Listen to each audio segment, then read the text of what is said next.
Do you want to learn more on how to put money to work in regenerative food and agriculture?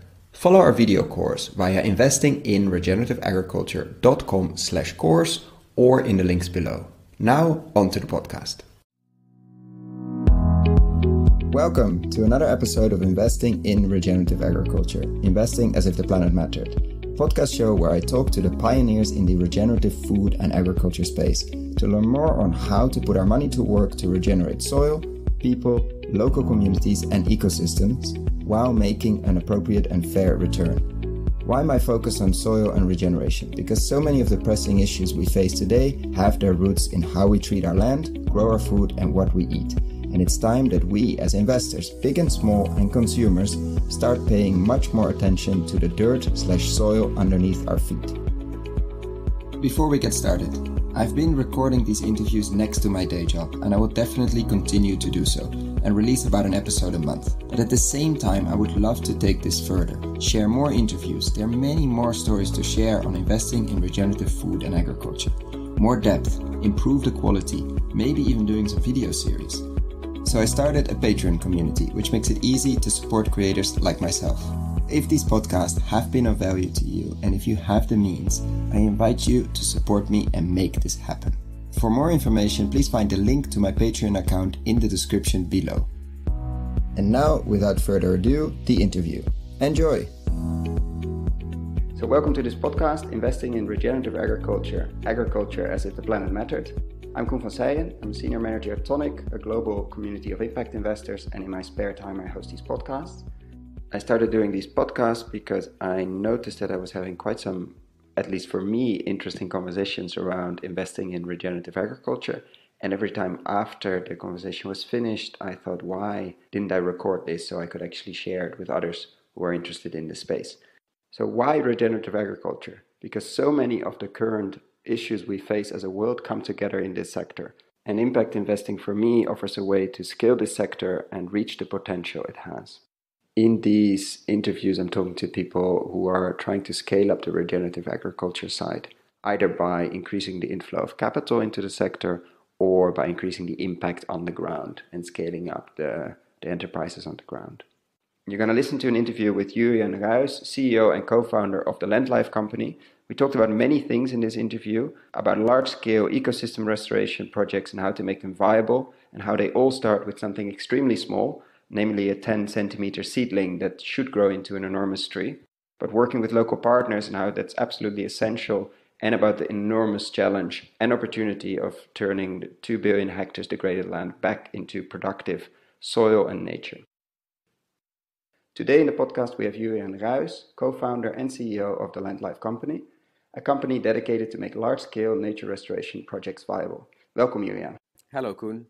Just to dive into it straight away, I would love to know why you're active in this sector.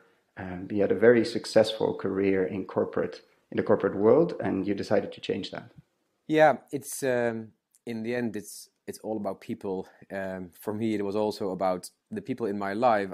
I am a father of 3 young children, and you start to think about their world, the world you leave behind for them.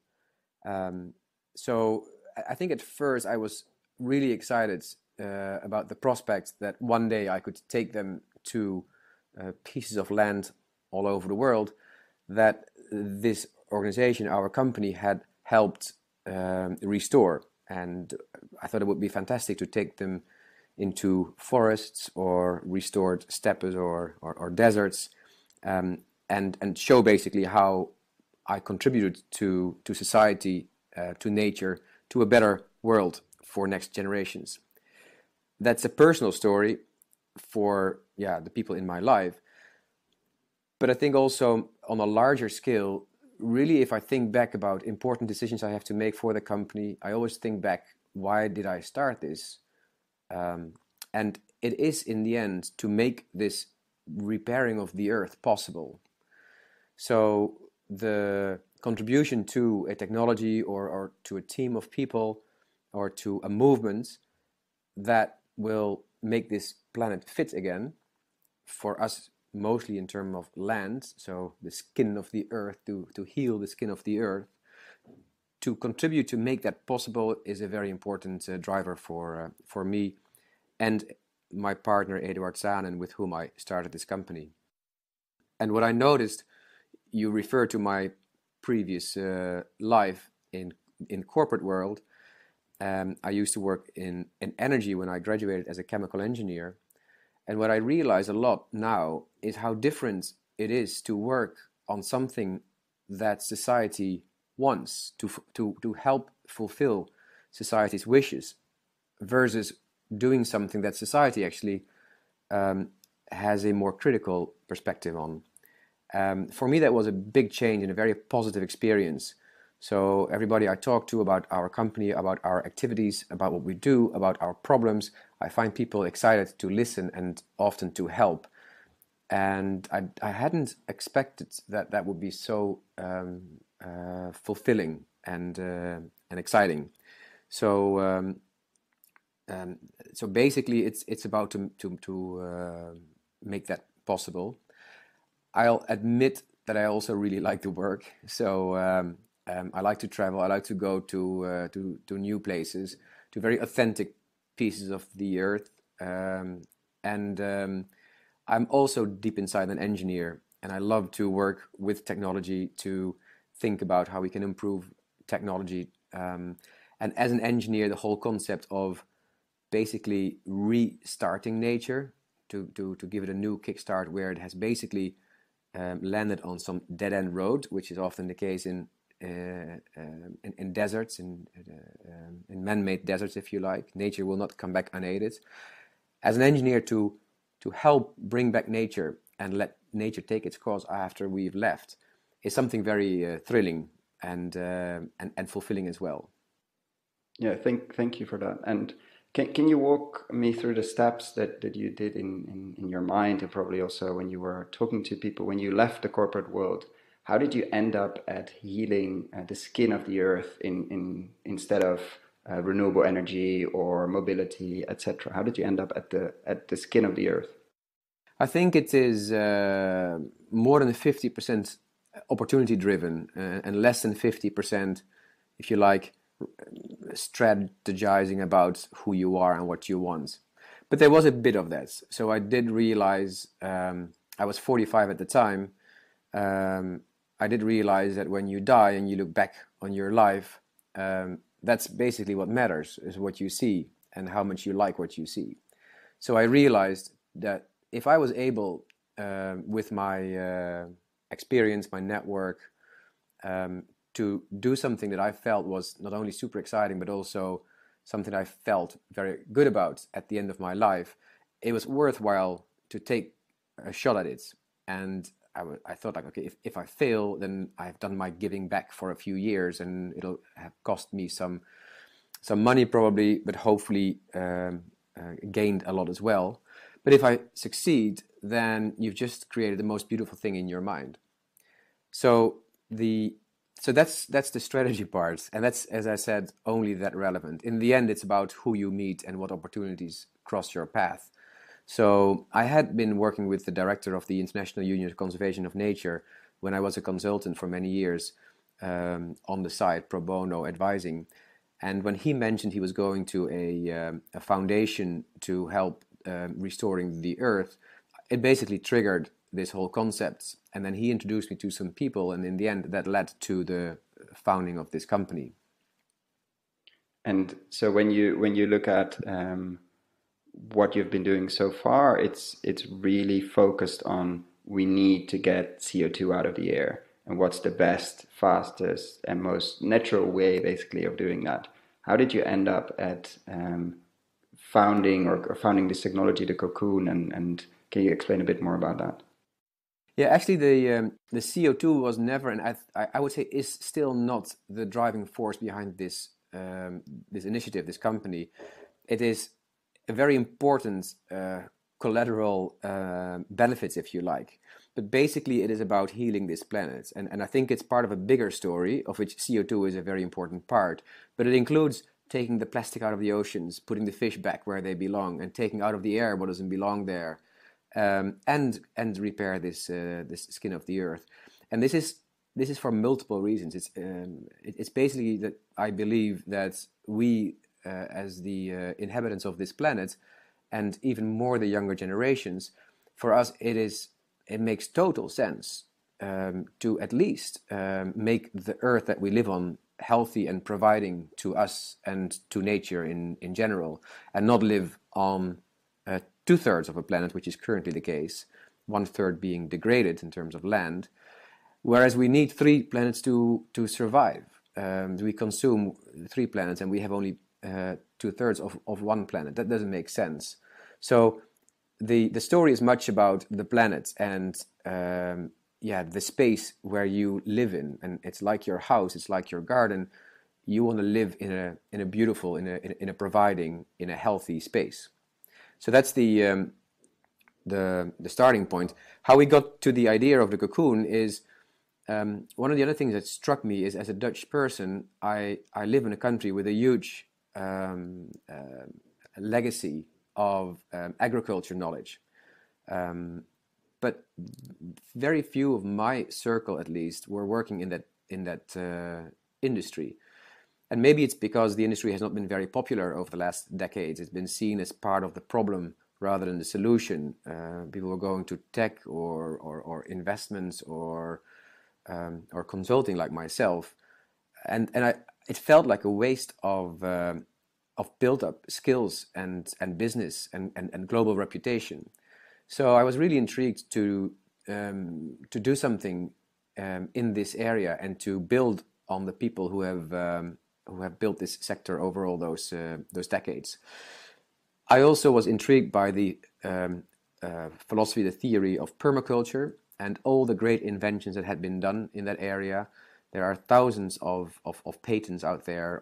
There are thousands of people, of organizations who have been planting trees everywhere in dry areas, and all have their little own ideas and practices. And basically what we did, Eduard, my business partner, being an engineer, a designer himself, and me as a chemical engineer, we put together all those theories of how to plant a tree, and we said, okay, there's no innovation there, but we can innovate on a tool that is low cost, biodegradable, and scalable, that can be used to actually do the planting in the best possible way. So we were thinking about take the best practice globally and provide them globally in a way that we can now start to do this at scale. And so that's what the cocoon is about. It's how to plant trees, plant and forget, and basically you don't have to add any maintenance to it, right? That's the main asset, and in very difficult circumstances. Can you explain a bit where you've started and where you're doing projects now, and where the cocoon is of benefit at the moment? Sure. Yeah. So the cocoon is basically a paper pulp product that is strong and watertight, and it provides all the elements that a young seedling in a healthy ecosystem receives. So in a healthy ecosystem, you have a larger tree providing some shade. There's some organic material in the soil. There's some soil life. There's some protection from the wind. And what we do is we mimic all of the natural defenses for a young seedling, because where they're planted, it's not a natural or healthy ecosystem. Exactly, because the desert is too uninhabited. Yeah, those are absent in a desertified area. So in that desert, in the first summer, the sun will burn dead everything that is not deeply rooted, including the seedlings. And what we do is we are basically an incubator that protects the young tree from those elements in the first 6 to 12 months. But the philosophy is very much not to just make it survive, but also to stimulate the plant to continue an independent life in nature. So it is all about helping in the beginning, but letting go after the first 12 to 18 months. And that's very important, because what we don't want, as you say, is that you have to go back to water or to provide nutrients or any other help. The approach for us is we plant the tree and we never come back. You don't have to remove the material. It all degrades. It used to be at some point tree material, and it will become tree material again after it is degraded and processed. And that makes it scalable, because otherwise we'll never reach the billions of hectares we need to reach. Exactly. That's the only way to use it at large scale. That's what we believe. The technology, by the way, is based on very ancient practices. So we found practices in old Babylonia, in China, in India, where farmers used clay pots with cotton wigs. And the clay pots would be filled before the dry season and would sweat water basically to the soil that the trees, the young fruit trees would use. The wicks, like an oil lamp, would deliver the water drip by drip to the plants. And basically what we've done is use that principle at large scale. So you can't, of course, produce clay pots without a lot of energy, and you can't transport them very easily and handle them. But our product can be handled and transported and produced at low cost, completely sustainable and relatively easily. And can you walk us through one of the example projects, or one of the projects you're most proud of the last few years, where these cocoons and thus the trees have been used in a very beneficial way? Yeah, like you say, it's in very dry areas, but sometimes also very harsh areas. So one of the very captivating projects that we have been lucky enough to be involved in the last year is the monarch butterfly breeding grounds in Mexico. It's an amazing story about this butterfly that spends the winter in this mountainous area in the middle of Mexico, and then in spring it migrates towards the United States, and in 4 generations it reaches Canada, and then the 5th generation flies back all the way from Canada to exactly the same 10 to 100 hectares of land in Mexico. No one knows how that is possible. We not even know that long ago that they do this. It's an amazing story. It's also a bit of a sad story, because the breeding grounds and also the living grounds of this butterfly are endangered, and there's less and less every year. So a wildfire, erosion, illegal logging has caused this the habitat of this butterfly that only breeds in one specific type of tree has been diminished. And when we arrived there, we saw the area, and they told us that a few years ago they had planted 100,000 trees. And I looked around and I said, well, where are the trees? So, well, only 3,000 trees survived. 97% died. And we see this a lot. Unfortunately, we see in many projects at significant budgets, people planting trees with a passion to bring back nature at survival rates between 0 and 15%. Which is an enormous waste. It's a waste, but it's even more important, it's hugely demotivating for everybody involved. Imagine if you are a volunteer or paid worker to do the hard work of planting, and you come back the next fall and everything is gone. And you can say, okay... Yeah, you won't come back the next time. Yeah, and maybe you do, but then, yeah, you have to be happy with 5 or 10% surviving. But also, if you are providing the budgets for these projects, you're not going to be super excited to hear that 90% has died. And still we are doing it day in, day out. So when we were there and we saw the first, second, third results, and now we see 95% plus has survived, there were people there who were crying and had like tears in their eyes of seeing the results of this planting. And this is something for me where everything comes together. It's about habitats of animals. It's about the health of the planet, of the skin of the earth. But it's also mostly about the people who live there, who are proud and who want to bring it back, and who are personally touched when they see success. Yeah, extremely inspiring. And when you look at, when we become a bit more practical at your, not maybe your daily work, but what have you been busy over? What if you look back 1 year, for instance, and you look at the current moment, what has changed dramatically in the company? I mean, I know you're a startup, so a lot of things have changed, but what is the most important thing that has changed in the last year? So the last year we've really built up scale, and the scale is extremely small from a global challenge perspective, but it is significant from a startup perspective. So it's very important for us. We have now projects in the ground for 3 years. We have large projects in the ground. We have like structural good results that the people, the partners, the customers we work with have seen with their own eyes. And that is something extremely important, because the challenge of the business that we are in is that the cycles are very long. It takes a season to basically see the result of your planting, and it takes often 2 or 3 seasons for your partners, your customers, to get enough confidence that this can be used at large scale. You're often spending money that comes from government budgets or philanthropy, so people are rightfully very careful spending that money. So you go through a lot of time and working together, and also failures, and then solving them together to convince people that this is something that really works and is a solution for them. Over the last year, I saw a lot of these moments where customers told me, yeah, it works, we've seen it at large scale, we're happy about it, we're going to use this now, and this is now one of the technologies in our pocket that we can use to fight this problem.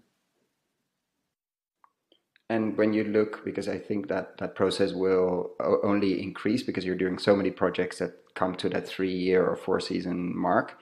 When you look 1 year from now, what do you think is the one thing that will have changed your company the most? The topic we work on is a sensitive topic, as I explained. It touches people. It's sometimes even a religious topic, and our philosophy is that we should not, from Amsterdam, basically ship out the technology and the experts and the people to do projects all over the world. No, we should facilitate people all over the world to do this. So our philosophy is very much to grow in the countries where we are active, to set up local companies with local people, with local production, with local skills. Of course, we will develop more skills here in Amsterdam, and we will make sure skills and expertise are shared. But what I hope to see a year from now is that in more than today, we have people in many countries, we have local presence, and we are seen locally as local companies. Because that, I think, is required to be successful in those countries and to be embraced and to grow very fast. And can you tell a bit about how that would work practically? Because I saw that you are working on a project to also do local production. And that's, of course, will prevent shipping cocoons all over the planet. Can you explain a bit more how that project, if it succeeds, would work and what that would mean for the company? Yeah, so today we produce in a factory in Germany, which is fantastic from a technology development point of view, but it's not great from a cost point of view. As you can imagine, all the ingredients are relatively expensive: energy, labor, material, etc. But as you said, half of the reason to go local is to be local. And it's financial, but it's also about the pride and building up local knowledge. It's, of course, also about fast supply chains, etc. So we have now a second factory in Mexico where that we will start up in the next 2 months, where we will be able to produce locally. And we are now working on a factory in China. Every country that is large enough to justify a factory, we will build a factory. The first step is that we work with local pulp manufacturers, and we have our own process, so we can couple our own process to an existing process. When the volumes go up further, we will start to build 100% dedicated production lines for our products. Extremely interesting. And because you refer to that for the next few months, but it might be that there's something else that in the next few months will take most of your attention. What will keep you up for the next few months as the year comes to a close, or the first month of the next year? What's the main exciting but also stressful point? I think what is going to be a defining moment for our company is how we deliver on the projects that we have landed. It's interesting to see the phases of a startup company. Like in the beginning, You have no idea, you have no clue, you just try everything and talk to everybody and everybody wants to work with you, you're fine, and yes, let's try something. Then you get to a point where you have a bit more focus. Okay, this is my market, this is my product. Then you work a lot on your products because it's not good yet, so you have to improve it and improve it and improve it. Painful process, because you don't want to sell a bad product, of course. Then once your product, you feel comfortable about it, then you need to sell it. So it's all about sales, sales, sales. Then you have all your sales, you need to produce it. You have to produce at low cost. But now we're getting to a new phase where we say, okay, we have the sales, we have the product, we have the low cost. But now we have to deliver on a project where we plant tens of thousands of trees in a very remote area. How are we going to ensure that this project is going to be successful? Because it's one thing to lose a couple of hundred trees because you were unlucky about X, Y, Z, but you can't afford to have that when you are planting at that large scale. So you need to have in place a lot of operational excellence and dedication and focus, and be very careful with the delegation to make sure that these projects will continue to be successful, because those will build the reputation of our company, maybe even more than the inventions that you do and the sales stories that you have. So that's one thing that will get a lot of my and my team's attention. The second thing is, in this whole process that I just described, and especially in a young company, the eagerness to become profitable and to prove that this is a viable business, one should not overlook the value of the intangibles. So those are the skills and the information, the knowledge that you build up. So it's almost against the trend of the operations and the sales, etc. At the same time, I have to make sure that we as a company have sufficient people and attention to improve the knowledge on restoration. And in the end, it is not just about selling a great product that you can use to plant a tree, but the purpose of this company is to restore land. So really, our scope should be, how can we, over the entire value chain, help our customers to have better results in nature restoration at a lower overall cost. And it starts with, okay, where do I plant which species? Then which seeds do I use? What can I breed seeds that are more likely to be successful in these specific situations? Again, a topic that we have a wealth of knowledge in the Netherlands from the agriculture experiences. It's about how do you germinate those seeds? What kind of natural fungi and bacteria is the ideal mix for a specific planting for a specific location on this planet in a certain time of the seasons. It's about the greenhouse practices. It's about how do you harden these plants in the end. These are not going to be placed in-house. These are going to be in nature. And then it's about the planting tool itself, which could be the cocoon, but sometimes it can be something else. And finally, how do you monitor these plants? That entire value chain is still in its infancy, and it is our aspiration to be impactful over the entire value chain. That requires years and years of research, understanding what works, what doesn't work, sharing information. But in the end, we believe that is a process that should be started as soon as possible, not to waste time, because much of this research has lead time, of course. So when you look at the biggest barrier for you in terms of scaling up this regenerative agriculture or ecosystem restoration sector, is that value chain overview, that research that has not been done or has not been continued fast enough? Is that what you think is necessary and is essential to make this sector reach its potential it has? Well, if I, for a moment, only talk about nature restoration and not regenerative agriculture, which we can talk about, but I think it's a bit of a separate story. But if I talk about the nature restoration, its full potential is basically making itself unnecessary, right? It's basically restoring this planet, and then we're done. And I think it's important to think about this sector, this activity, as a one-off activity that we do. It'll take us decades, but still, it has to have a start and an end. Now, to get to the end, there is no organization, not an NGO, not a company, there's not an organization big enough to provide the funding to restore the 1 billion hectares in all these countries in dry areas. But the funding is only a small part. It's even more about the stakeholders. So if you would have a single company or even a number of organizations lead all this restoration work without the strong involvement and the support and excitement and commitment from the people that live in or around those areas, it is likely going to fail. And if it succeeds, it may in the end get lost again. It may be lost. That's how we degraded a lot of soils, by basically not having people committed to the health of those soils. So it's our strong conviction that we have to involve everybody on this planet to repair this planet. It has to be an initiative carried by individuals in the end, not only about organizations. So one of the big investments we are making is to translate this into something meaningful for you and for me and for everybody we know and for everybody who lives around degraded drylands. That is something that has huge potential. We see very positive signs that people are interested, are willing to participate, to donate, but also to be mentally committed to doing good for society at large.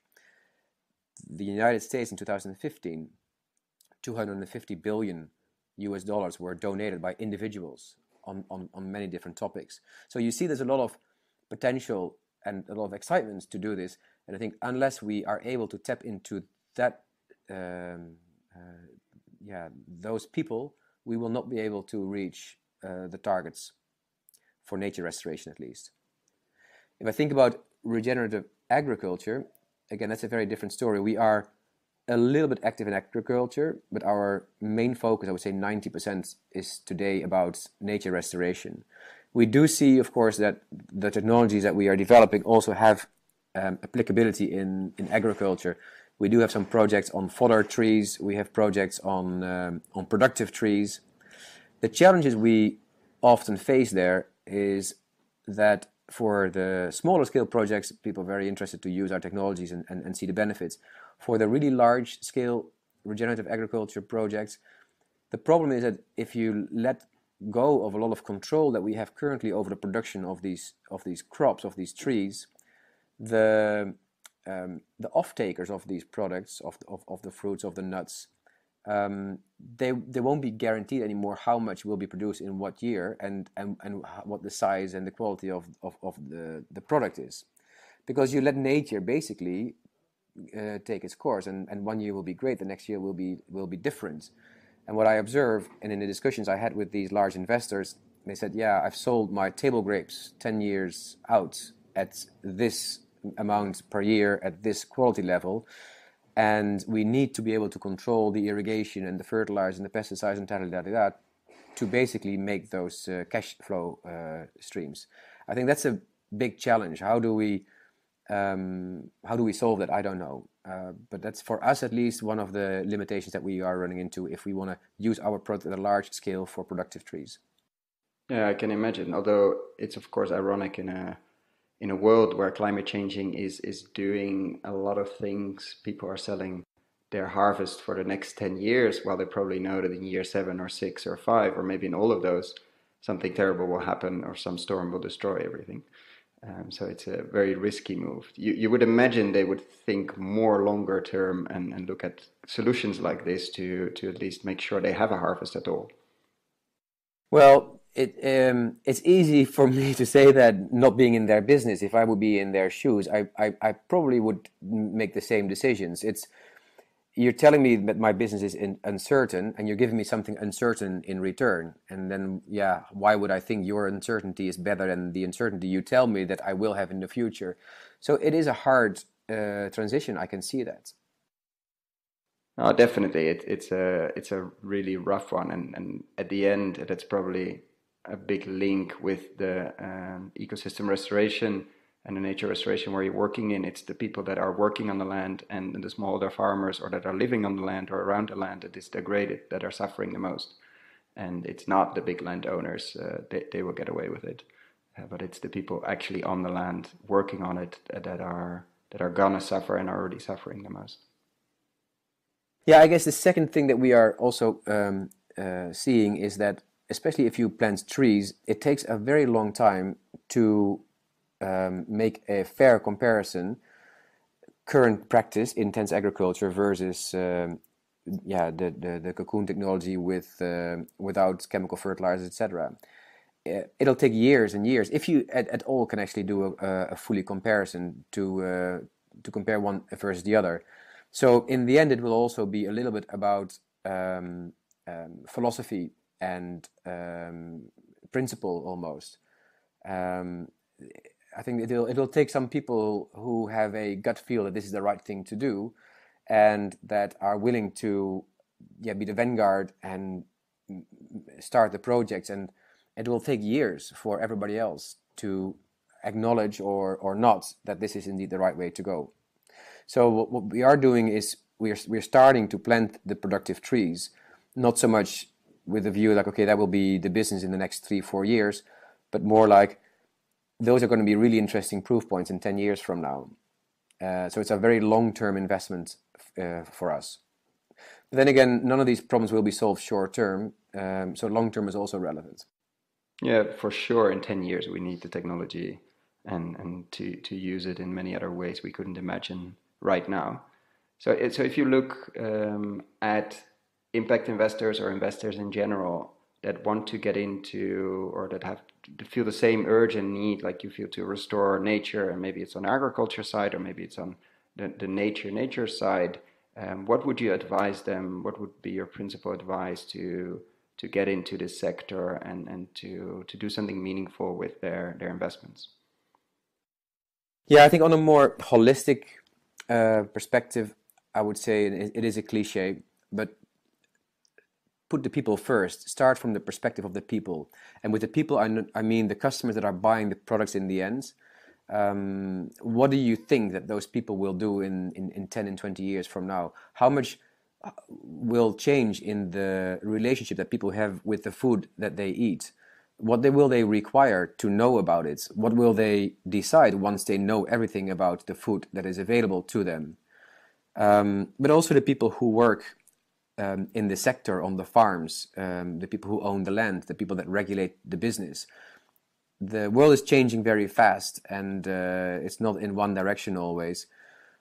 But in the end, I believe very much that the voice of the people is getting stronger rather than weaker. It's not anymore a few people or organizations that will determine what is best for society and for the world. It's going to be very much linked into what people at large think and want. So that would be, for me, a big starting point. Do you do something that's consistent with the wish of society? It's a very basic principle, but it's for me, it drives a lot of decisions. And I say maybe more specifically, if I look at the land again, the topic that we are working on, I see a lot of emphasis on getting more out of a piece of land. It's efficiency based often. It's the big promise of precision agriculture, of Internet of Things, more crop per drop and all those things. And of course, those are very, very important. But there's also a story about how much land do you have? Where can you make more land available? And I was in the Kubuchi Desert in Inner Mongolia a few weeks ago, and this desert is man-made, so actually it's pretty wet and there's a lot of water underneath, but the top is all sand dunes, so nothing grows because of the erosion.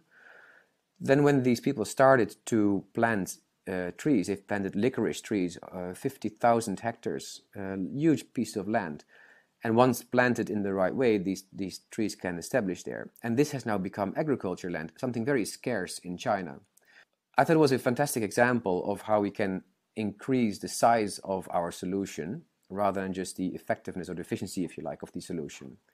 And my hope is that with a reducing erosion of this planet and an increasing restoration of this planet, we can make the earth more providing in terms of nature, biodiversity, enjoyment of nature, but also in terms of productive land for our food consumption. I think that's an excellent advice to finish off this interview. Thank you so much, Jurriaan, for your time and your knowledge today. And I hope to check in with you soon and to follow up on the many interesting projects you're involved in. Thank you, Koen. You're welcome. And thank you for inviting me.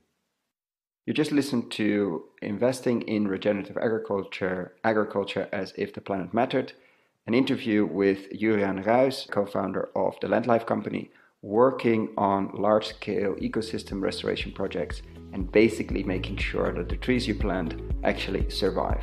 I hope you enjoyed it, and I hope to see you back soon. If you found the Investing in Regenerative Agriculture and Food podcast valuable, there are a few simple ways you can use to support it. Number 1, rate and review the podcast on your podcast app. That's the best way for other listeners to find the podcast, and it only takes a few seconds. Number 2, share this podcast on social media or email it to your friends and colleagues.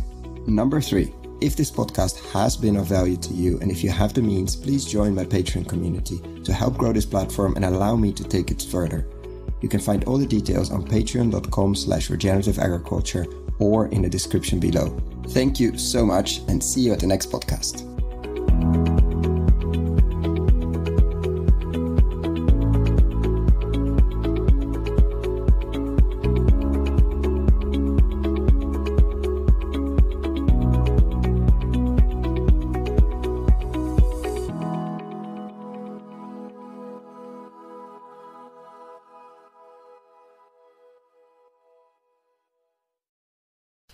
Dear friends of the podcast, I'm super excited to share with you the online video course Investing in Regenerative Agriculture and Food. How to put money to work in regenerating soils at scale and growing a lot of tasty food while doing it. Why are we doing this course? After 100 interviews and more than 100 hours of audio asking the question how to put money to work in regenerating soils, and have been following the space since 2011 and recording this podcast since 2016, we thought it was time to share our lessons learned. What have we seen in the space over the last years? How have we built our decision-making framework? What to focus on with the podcast? How have we picked interviewees? What questions should you ask? What is happening in the space? What should you read? What should you listen? What should you watch? How to approach this space? For whom is this course? You, the soil builders and investors in the space. The soil builders, people working in this space, entrepreneurial farmers, fund managers, vehicle builders, crowd investing, platform builders, agtech companies, farm-to-gut food companies, permaculture, keyline designers, holistic management consultants, etc., etc. People that are building soil at scale. And the investors who are putting their own money to work through their family office or as private individuals, or people who are putting other people's money to work through foundations, institutional capital, banks, insurance companies, etc. Is this course free? No. This is pay what you think it's worth. Meaning, I have no way of knowing what this course will be worth to you. And I'm very aware that among the listeners of this podcast, we have people with very different means. So I'm inviting you, if this course is creating value to you, and if you have the means, to consider paying what you think it's worth. Thank you. So what is this course? It's currently a series of 17 videos, mostly ranging from 10 to 15 minutes, plus PDF slides, so you don't have to ride along. We're gonna look into why invest in regenerative agriculture and why extractive agriculture is so risky, how to invest, what kind of frameworks you could and I think should build, what to invest in, what kind of co-investors you could find, or what kind of investors you could find if you're a soil builder. Every lesson will have a digging deeper part where I will share what kind of reports, what kind of interviews, what kind of videos you can look into if you want to dig deeper. We're going to look at nutrient density, landscape design, and a lot more.